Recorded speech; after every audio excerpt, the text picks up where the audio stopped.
Cricket से जुड़ी तमाम खबरें देखने के लिए सब्सक्राइब कीजिए BA ऑफिशियल चैनल को और दबाएं बेल के बटन को हमारी लेटेस्ट वीडियो सबसे पहले देखें।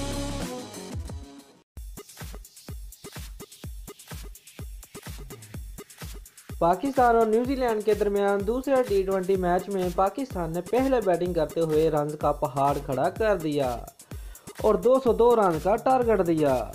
ओपनर अहमद शहजाद और फ़खर जमान की धुआंधार बैटिंग। फ़खर जमान ने 28 गेंदें खेलते हुए 3 छक्कों और 5 चौकों की मदद से अपने T20 कैरियर की पहली निसफ सेंचुरी मुकम्मल की और 50 रन बनाकर कोलन डी ग्रैंड होम की गेंद पर सऊदी के हाथों कैच आउट हुए। दिलचस्प अमर ये है कि फ़खर जमान भरपूर फॉर्म में थे कि मिचेल सेंटर बॉलिंग करवाने आ गए और फ़खर भी सेंटी हो गए। उन्होंने एक ही ओवर में 3 छक्के जड़ दिए, जिस पर स्टेडियम में आए पाकिस्तानियों के पैसे भी पूरे हो गए।